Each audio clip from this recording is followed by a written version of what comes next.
How you doing, guys? Welcome back to my channel. Noel Daniels here, howling at the moon. Okay, so this is day 4 of the 75 challenge. It was another hard day, guys. Started off this morning, did my swim. Well, sorry, this afternoon.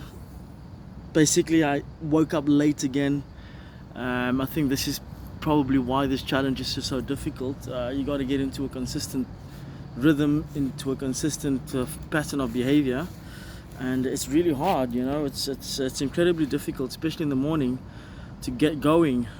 Wake up early and go and do the things. So I ended up doing the swim in the afternoon. It was crazy hot, but I managed to get it done, and then I just came back from my run. Now the pain is still there in my knee. 22 minutes, bam. So then I walked the rest. I managed to do 5.8 kilometers in 45 minutes, which I think is okay because I was walking really fast. I probably managed to do about just more than half of that distance. No, more than probably 60% of the distance while I was running, because I had a good pace going. But my knee just gave out. So I don't know, man. Psychosomatic, maybe, like I said the other night. Many things it could be. I don't know. But while I was running, I was thinking about the simulation. Maybe some of you guys have heard of the simulation theory, the idea that we are all in a simulation, that we are all that we're not here in reality, that we in some sort of computer game or a computer simulation, or whatever you want to call it. With AI getting to the advanced stages it's getting into in the last couple of weeks, in the last couple of months, the possibility seems to be becoming more and more real. And I was thinking about this. So the question is, the first question: if we are in a simulation, what does it mean for the meaning of life? Well, here's the thing about it. If you're in a simulation, you don't know. So the best thing to do is to treat it as if it's real and try to win or live, whatever the case is. If you're in the simulation and you know you're in the simulation, the best way to win is to take it seriously. So those two things end up meaning the same thing. So that means take it seriously, try to win. But then I was thinking a little bit deeper about this, like, okay, so how do you win? What's the point of this? What's the point of the game if it's a simulation? What's the point of, what's the purpose of the program, and I don't have an answer. It's a little bit weird. So yeah, but what I did come up with is, whatever the point or not the point, or whatever the case is, you wanna have the best experience while you are here, right? You want to have a positive, fun experience. You want to enjoy this. So then I started thinking about things like 5D, 4D, 3D, 2D reality. So when you read a book, that's two-dimensional. You're reading words on a page, and you're forming the story in your head. You're imagining it. When they translate that story into a book, into a movie, it loses something. It gains some things, but it loses some things as well. And very often the book is way better than the movie, for a number of reasons, and part of it is because the experience is distilled into 2D, and when you read it, you can create it gives you a richer experience because it's in here, it's in your head.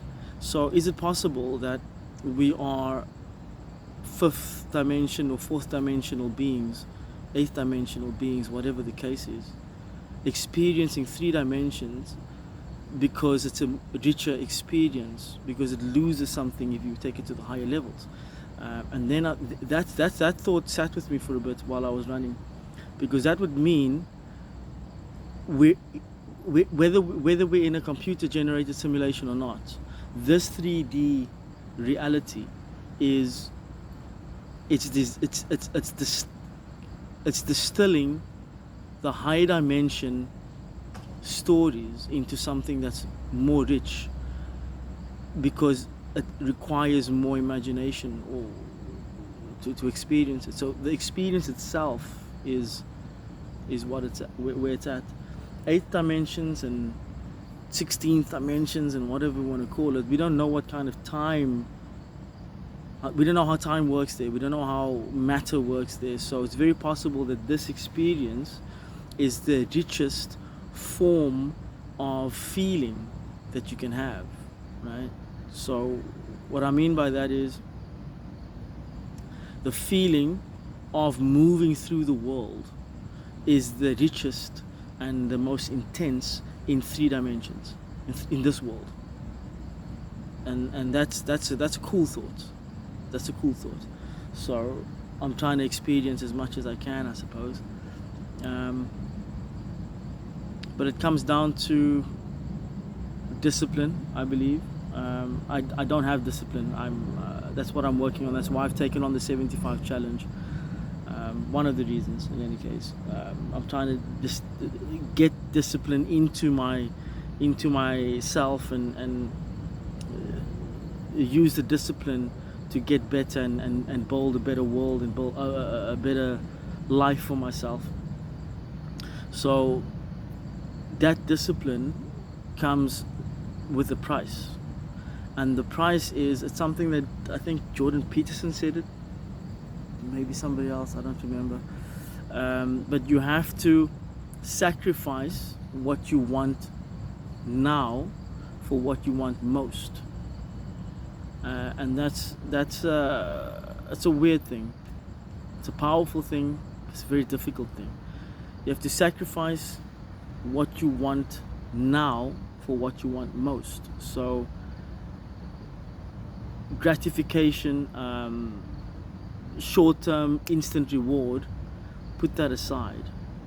Focus on the long-term goal and sacrifice in the present for something in the future.